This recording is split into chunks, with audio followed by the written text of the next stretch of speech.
Hi అండి, అందరు ఎలా ఉన్నారు? బాగున్నారా? ఈరోజు నేను చికెన్ నిల్వ పచ్చడి చూపించబోతున్నాను. నేను చెప్పే ఇంగ్రీడియంట్స్ పర్ఫెక్ట్ కొలతలతో ఫాలో అయితే మీరు కూడా ఇంట్లోనే ఈజీగా చికెన్ నిల్వ పచ్చడి చేసుకోవచ్చు. ఇది 5 to 6 months స్టోర్ ఉంటుందండి. అయినా మన పిచ్చి కాకపోతే చికెన్ ఎక్కడ ఉంటుందండి, ఇలా పెట్టుడుతో ఇలా అయిపోదు. ఇక్కడ నేను 1/2 kg చికెన్ తీసుకుంటున్నాను, బోన్లెస్. గ్రామ్స్లో చూసినట్లయితే 500 grams తీసుకుంటున్నాను. ఇక్కడ చికెన్ని వాష్ చేసేసుకున్నాక ఇందులోనే 1 teaspoon పసుపు, 1/2 teaspoon ఉప్పు, 1 teaspoon నూనె వేసేసుకొని బాగా కలిపేసుకొని స్టవ్ పైన మీడియం ఫ్లేమ్లో వాటర్ పోయే వరకు ఫ్రై చేసుకోవాలి. ఇందులో వాటర్ అనేది అసలు యాడ్ చేయకూడదండి. ఫ్రై అయ్యే వరకు మనం ఇక్కడ మసాలా ఇంగ్రీడియంట్స్ రోస్ట్ చేసుకుందాం. 2 ఇంచుల దాల్చిన చెక్క, యాలకులు, 3 లవంగాలు వేయించుకోవాలి. 2 minutes వేగాక ఇందులోనే 1/2 teaspoon ఆవాలు, 1/2 teaspoon మెంతులు, 1/2 teaspoon జీలకర్ర, 1 teaspoon ధనియాలు వేసాక 2 minutes వేయించుకోవాలి. ఎక్కువసేపు వేయించుకోవద్దు. ఇలా వేగాక తీసి పక్కకు పెట్టేసుకోవాలి.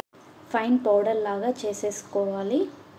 మనకి చికెన్ అనేది మొత్తం బాయిల్ అయిపోయింది. వాటర్ కంటెంట్ అనేది ఏమీ లేదు. ఇక్కడ కొంచెం కూడా వాటర్ లేకుండా ఫ్రై అయ్యిందండి. ఇప్పుడు ఇది మనము 100 నుంచి 120 ml ఆయిల్ తీసుకుంటున్నాను. ఇక్కడ నేను పల్లీల నూనె యూజ్ చేస్తున్నాను. ఒకవేళ నువ్వుల నూనె అవైలబుల్గా ఉంటే మీరు నువ్వుల నూనె కూడా తీసుకోవచ్చు, కానీ ఫ్రీడమ్ మాత్రం అసలే యూజ్ చేయకూడదు. చికెన్ అనేది బాగా ఫ్రై కావాలి, లేకపోతే తొందరగా పాడవుతుందండి. చికెన్ అనేది మీడియం ఫ్లేమ్లోనే ఫ్రై చేసుకోవాలి, హై ఫ్లేమ్లో ఫ్రై చేసుకోకూడదు. మ్యాక్సిమం 5 to 10 minutes పడుతుందండి ఫ్రై కావడానికి.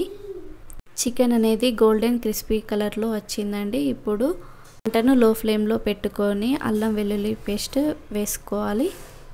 30 grams ఫ్రెష్ అల్లం వెల్లుల్లి పేస్ట్ తీసుకుంటున్నాను నేను. ఇక్కడ 5 minutes ఇలా లో ఫ్లేమ్లో వేయించుకోవాలి, హై ఫ్లేమ్లో అసలే వేయించకూడదు.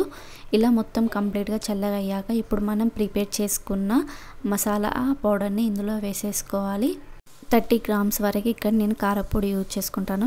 20 grams రాక్ సాల్ట్ యూజ్ చేస్తున్నాను. ఇక్కడ నేను లావు ఉప్పుని కొంచెం మీడియం ఫ్లేమ్లో వేయించుకొని ఫైన్ పౌడర్ లాగా చేసేసుకున్నాను.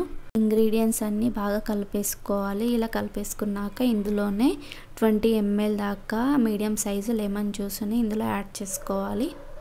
ఇలా కలిపేసుకొని మొత్తం చికెన్ పికిల్ని గ్లాస్ సీసాల్లో స్టోర్ చేసేసుకోండి. అప్ టు 6 months దాకా నిల్వ ఉంటుంది. నేను చెప్పిన కొలతల్ని పర్ఫెక్ట్ ఫాలో అవ్వండి. మీకు కనుక వీడియో నచ్చినట్లయితే లైక్, షేర్, సబ్స్క్రైబ్ చేసేసుకోండి.